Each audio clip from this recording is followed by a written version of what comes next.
Hello नमस्ते सम्पूर्णमा welcome to my second video. आज मेरो बाबु धेरै एक्साइटेड छ किनकि विन्टर भ्याकेसन स्टार्ट भयो आजदेखि। काठमाडौँमा धेरै चिसो छ, त्यसैले एक्जाम पछाडि छुट्टी भयो। त्यही भएर मैले आज मेरो बच्चाहरूलाई लिएर बाहिर जाँदैछु, कहाँ जाँदैछु भन्ने कुरा अन्तिमसम्म भिडियो नछुट्याइ हेरिदिन हुन अनुरोध गर्दछु। हामी चाहिँ मेरो छोराछोरी लिएर जाँदैछौँ। यो चाहिँ मेन हाइवे हो। म चाहिँ ठ्याक्कै चक्रकोटको लागि, यो चाहिँ नारायण गोपाल चोक, यहाँ चाहिँ जाम छ, त्यही भएर म साइड लागेँ। नारायण गोपाल चोकदेखि चाहिँ यो चाहिँ बाँसघारी जाने बाटो अथवा घुमलाल हस्पिटल जाने हो। यो चाहिँ अझै टर्निङ दिँदैछु।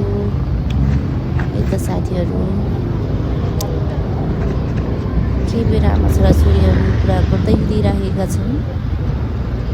बाबुले चाहिँ धेरै मिठो गफ गरिराखेको छ। बाबुले नानी चाहिँ क्यामेराम्यान, हामी चाहिँ कुरा गर्दै अगाडि बढिरहेका छौँ।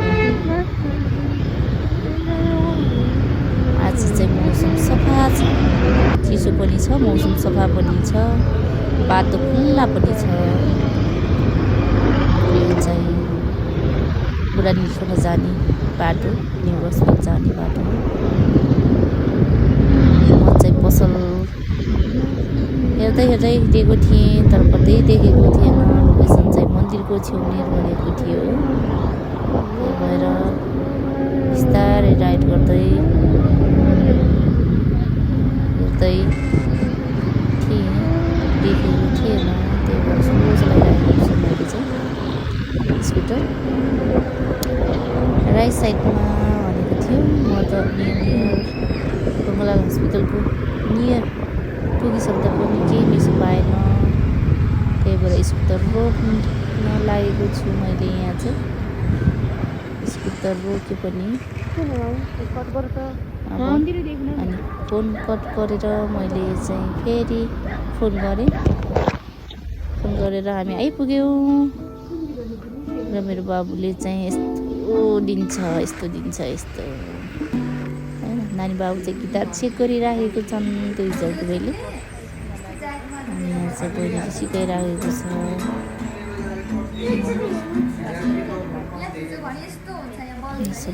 त्यस पछाडि हामी ब्याक गयौँ। चक्रकोटमा जाम भएको कारणले फेरि भित्रबाट छिरेँ म। यो चाहिँ टोटल्ली नयाँ हो, फर्स्ट टाइम गएको। यो चाहिँ टाइम पनि भयो, अलि एकछिन घुमौँ भनेर आमा छोराछोरी भित्रको बाटो बस्यौँ।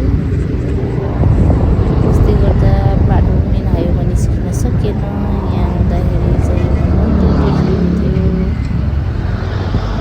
मैले यहाँ एकजना भाइलाई सोधेँ, तर भाइलाई पनि यो बाटो चाहिँ थाहा रहेनछ। त्यसपछि फेरि हामी अगाडि बढ्यौँ। अगाडि बढ्दैछौँ हामी, हेर्दैछु म चाहिँ बढ्दा त हामी फेरि ब्याक भएर फेरि चक्रकोटकै चोकमा पो आउँदो रहेछ भने लास्टमा यो बाटो चाहिँ धेरै टाढा गयो जस्तो लागेको थियो। तर फनक्क घुमेर त त्यही बाटो चक्रकोटको चोक नारायण गोपाल चोकमा नै फेरि आयौँ। त्यस पछाडि हामी चाहिँ लाग्यो। यो चाहिँ टिचिङ हस्पिटल हुँदै हामी जान लाग्यौँ थमेल। नानी बाबुले यस्तो थमेल घुमाउँछु भनेर एकछिन चाहिँ थमेल घुमाउनु पर्यो। अनि मोमो पनि खुवाएर लिनु पर्ला। जमलमा मिठो मोमो पाउँछ। धेरै भयो, लङ टाइम भयो, 1 वर्षै हुन लागिसक्यो मैले त्यहाँको मोमो खुवाएको छैन बच्चाहरूलाई। त्यही भएर आज चाहिँ छुट्टीको दिनमा मैले लिएर गएँ।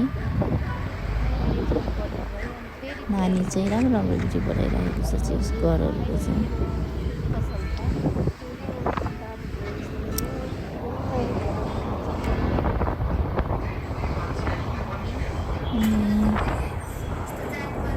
गाडीहरूको आवतजावत पनि देख्न सकिन्छ ठुला ठुला बिल्डिङहरू पनि छन् यहाँ युनिक छ बिल्डिङ चाहिँ घरहरू पनि यो चाहिँ लैन्चु क्रस गरेर हामी अगाडि बढिरहेका छौँ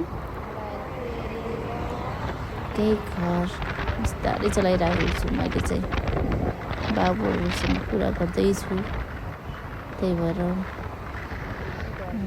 अब म चाहिँ फ्यामिली जाने भनेर गइरहेको थिएँ तर जाम देखिरहेको छु वरैदेखि एकछिन केही मिनट मात्र म जाममै बसेँ होइन जाममै बसेँ थमेलको बाटो लिएर जाने भन्दै थिएँ त्यो भएर बसेँ हामी क्रस गरेर यो थमेलमा जाँदा नानीले त क्यामेरा के बनाएछ भने यो चाहिँ क्यामेराले सबै उल्टो घरहरू देखिन्छन् यस्तो ब्युटिफुल छ तर घर बाक्लो छ सामानहरू राम्रो छ थमेलमा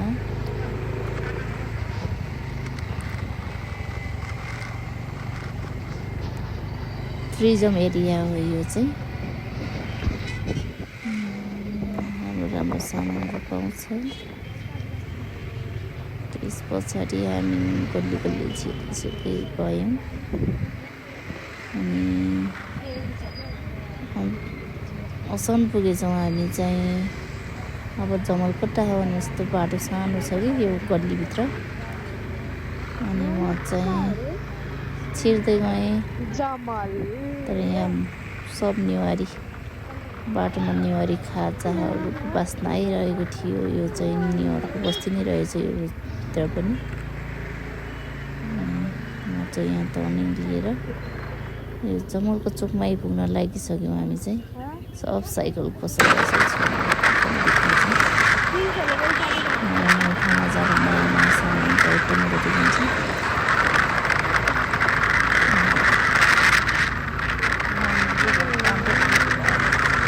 त्यस पछाडि नानीहरूलाई जमाउँदै के खाने चाहिँ सोध्दै छु उनीहरूलाई क्रस गरिसक्यो उनीहरूले चाहिँ सिमला खाने रहेछ म चाहिँ